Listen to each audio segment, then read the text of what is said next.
They missed us with the heat ray. I think you scored a hit. Brace yourselves for another charge. Hi, Ray here. It's great to see you. Does camera gear matter? Or is it irrelevant when it comes to creativity? This is a subject that's been discussed ad infinitum. But in this video, I guess I'm going to add to the infinitum with a talk illustrated with stories and photos from my experience in the photo trade. And, I think, a somewhat different view of the question. I've been thinking a lot lately about my earliest influences. What early interests inspired formative explorations and later career choices, which in turn led to the experiences and life lessons arising from them. Cause and effect, I guess you'd say. In fact, this meditation led to a cascade of interrelated thoughts that I realize have been surfacing for much of my life in my writing and other creative work. And so this will be the first of a series dedicated to related flotsam and jetsams. I mean jetsam. So grab a beverage, grab a snack, whatever. Let's dive in.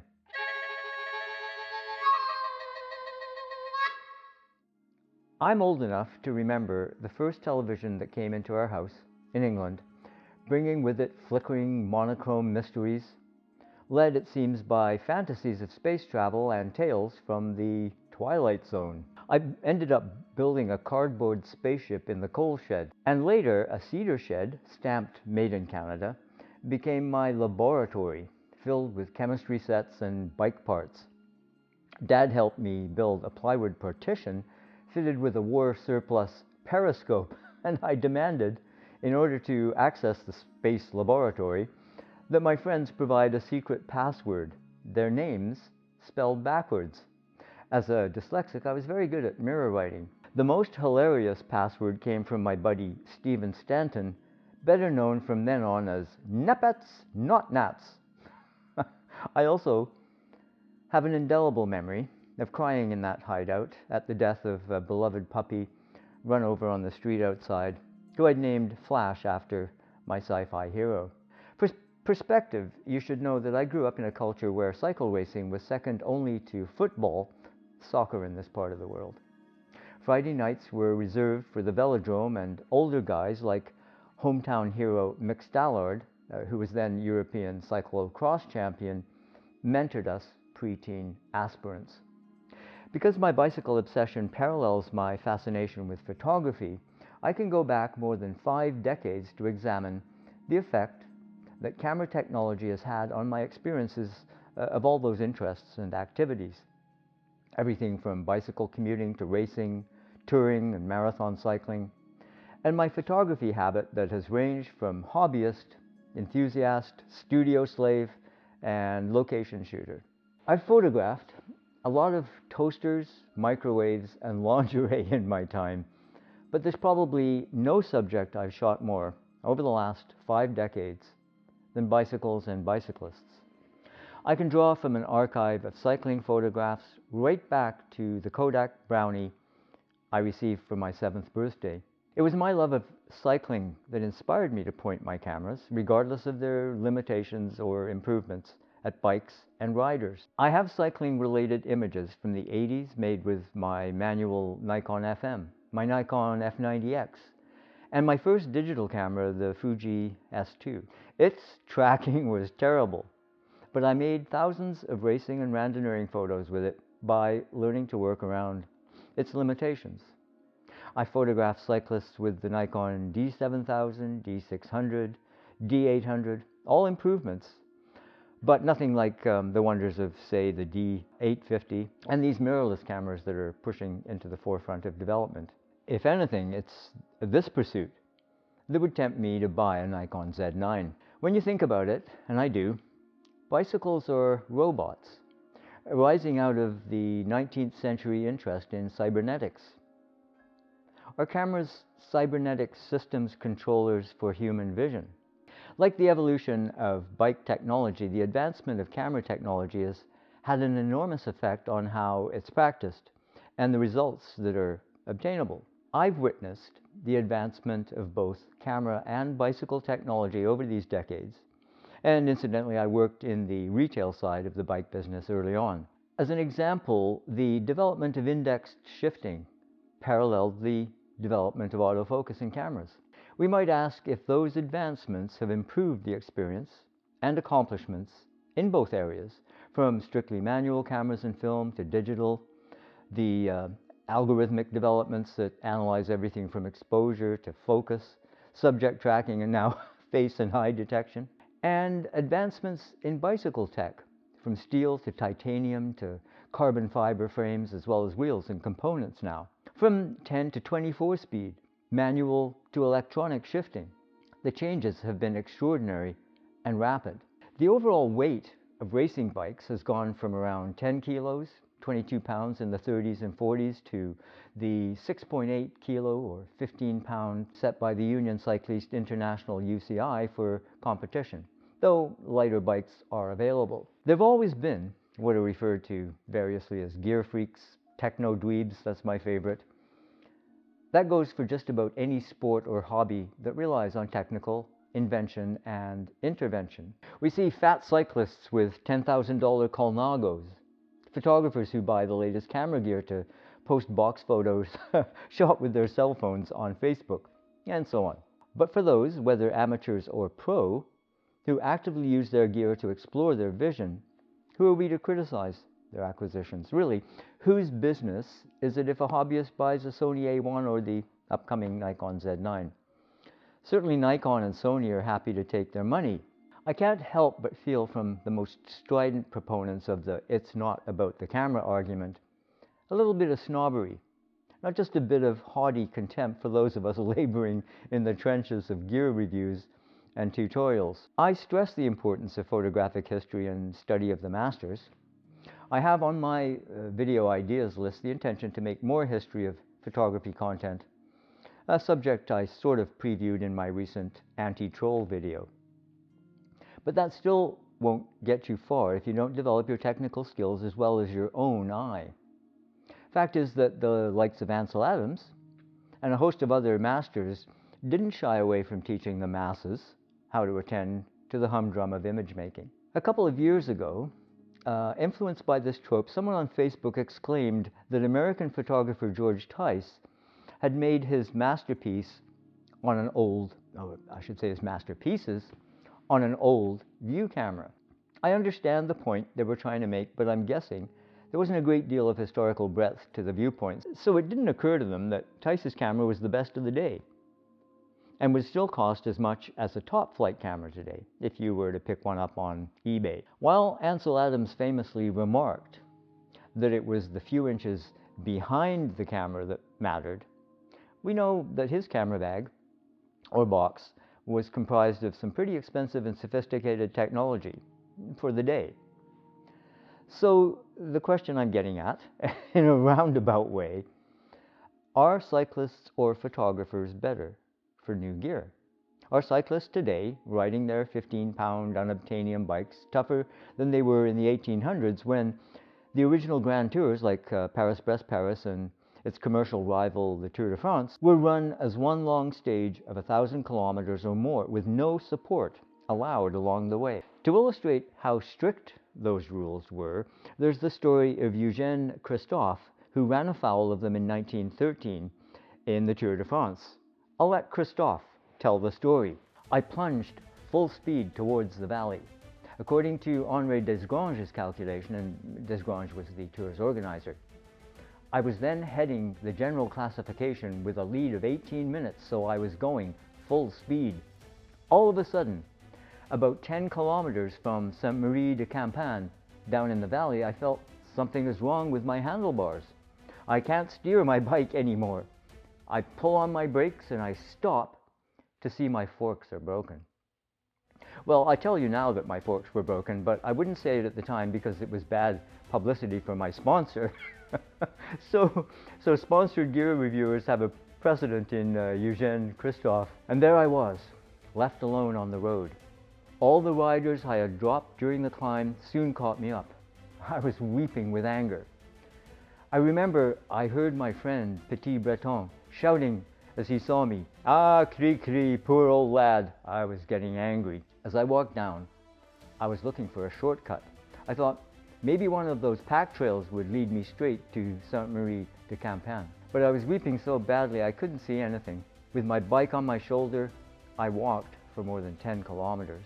On arriving at the village, at Sainte-Marie-de-Campagne, I met a young girl who led me to the blacksmith on the other side of the village.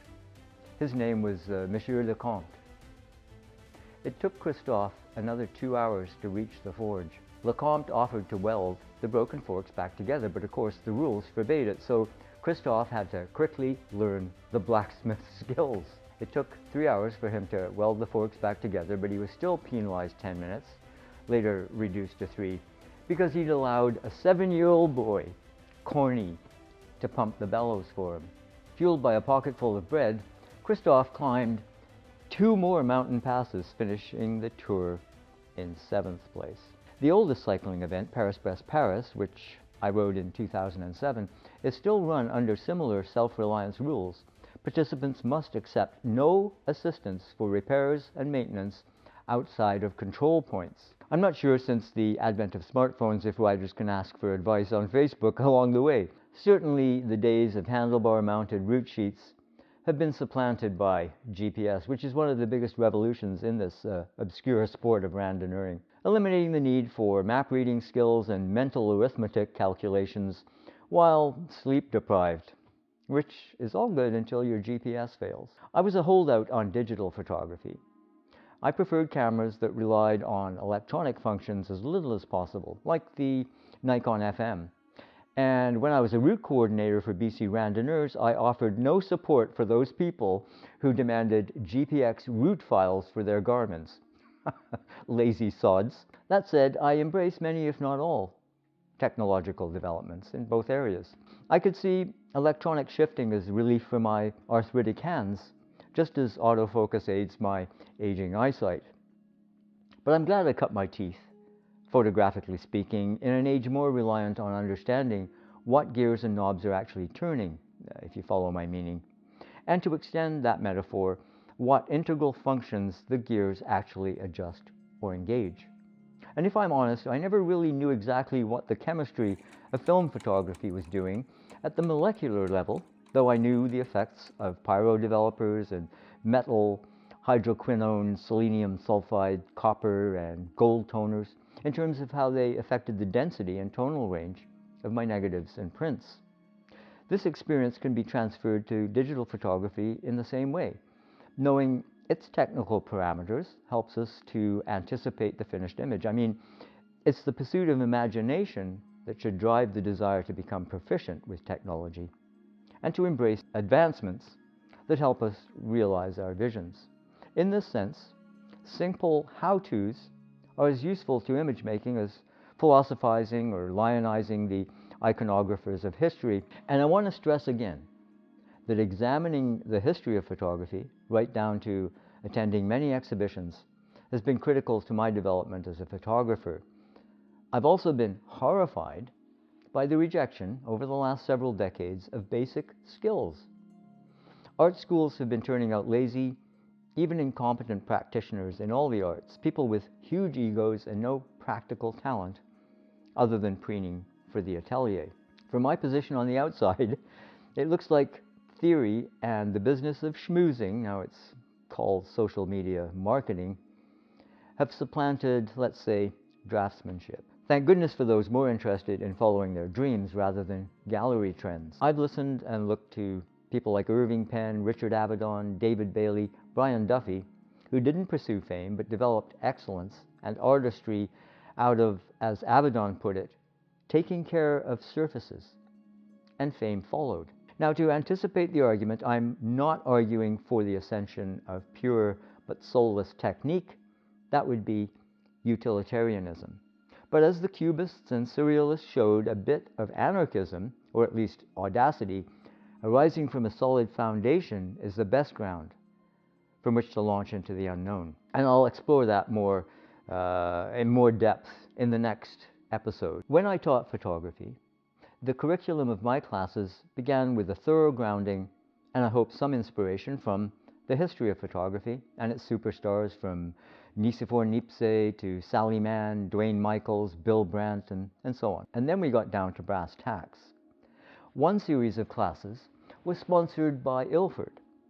So all the students got a roll or two of film, and if it was a studio session, I taught the basics, the exposure triangle and lighting ratios using an exposure meter, and making sure they understood that the meter was a measurement tool calibrated to 19% gray, and that the object ideally was to exploit the full curve of the film. Did I say 19? I meant 18%. From there, we took their decisions captured in silver gelatin to the darkroom, then back to the light of day where we could examine their triumphs and failures. Which parts of the class were most important? At the end of the day, I think it was the purely technical parts of the tutorials that were foundational. After all, someone could go out into the world with no knowledge of, say, August Sander's portraits of tradespeople, though they might be poorer for not seeing them, and still create masterpieces of their own. But they couldn't do so without knowing at least the basics of photography. It's certainly arguable that they'd be more likely to be successful the more technical knowledge they'd collected. And by the way, Sander's project was and is an example of scientific rigor in his approach to that subject. Photography, it has its hobbyists and those who simply want to, say, get out into the fresh air and recreate. Commercial photographers have a job to do, and their reputation rests on solving problems for their clients.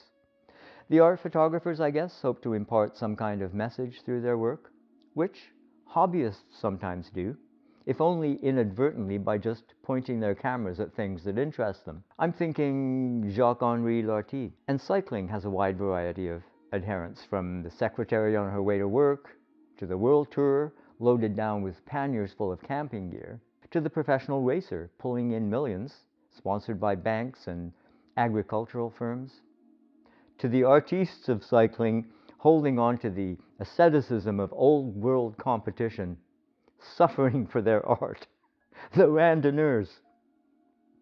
And all use variations in their technological approach. Randonnées have categories for every kind of human-powered rig under the sun. Like photography, some tools are better for different subjects. Everything from sports and wildlife, where burst rate rules, to leisurely landscape photography, where there might still be an argument for view cameras with tilts and swings. Photography, like cycling, is a pursuit, a race if you like, of competitive technological developments. Sure, you can embrace film photography, spurn the latest gadget or 50 megapixel full frame camera. Take your 1960 Hasselblad and make beautiful imagery worthy of printing, matting, framing, and hanging. Today's randonneurs have been known to complete the 1,200-kilometer Paris-Brest-Paris brevet on rusty relics from the early days of competition, and in good time. Let's not argue over these distinctions. Let's enjoy and exploit invention, especially when it means we can realize our vision. I mean, the camera itself came from the experiments and innovations of people like Henry Fox Talbot. And if it pleases us, why not adopt an ancient view camera and learn how to develop sheet film according to zone system conventions? Still, these all rely on mastering some kind of technology. They all require long apprenticeships, obsessive attention to detail, cycles of failure, incremental improvement, building on lessons learned. This is all the labor-intensive stuff behind technical innovation and most every great image. And none of this can be automated, at this writing at least. A photography career demands a dizzying degree of technical knowledge, creative eye, and to be successful, a head for business. So back to our cycling metaphor. Maybe you just want to go for a Sunday ride in the park. You don't want or need an $8,000 bike.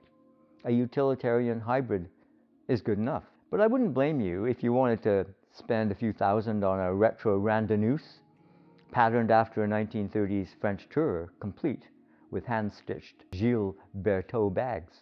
It might be a bit ridiculous to buy, say, a $10,000 Colnago.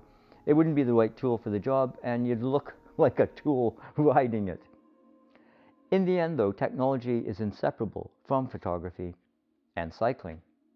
So I think it's a little bit disingenuous to say gear doesn't matter, especially when it comes from YouTube personalities with tens of thousands of dollars in kit. History now seems to be counted in months rather than decades, and maybe the rise of endlessly reproducible imagery has played a part. Certainly, Walter Benjamin put some thought into that influence on art. Writing in 1935 in his book, The Work of Art in the Age of Mechanical Reproduction, he argued that mechanical reproduction has gradually stripped art of its value, aura, and authenticity. Susan Sontag, in her influential book on photography, had this to say: "Photography has powers that no other image system has ever enjoyed because, unlike the earlier ones, it is not dependent on an image maker." Still, while we humans retain a little bit of relevance, I think it's equally important to know your brushes, if you will, because if you do, you'll have more freedom to forget about them and create artlessly. And I'm not playing semantics here. I mean that in an artless way, simply in a guileless way. I said in another one of these chats that sincerity was an important place to start out. Anyway, both theory and practice matter. The act of buying an expensive pro-level camera doesn't impart artistic and technical skill to the buyer any more than a racing bike endows its owner with athletic prowess and handling skills. And certainly not the mysterious intuition that anticipates the decisive moment to press the shutter or make a break from the peloton.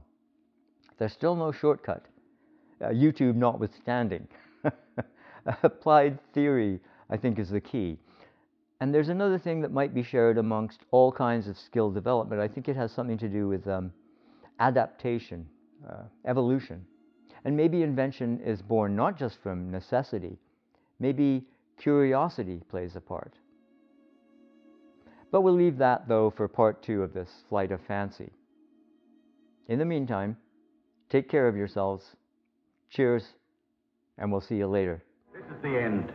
I'm sorry I was the cause of your capture and death. Mog, place them in the dust chamber.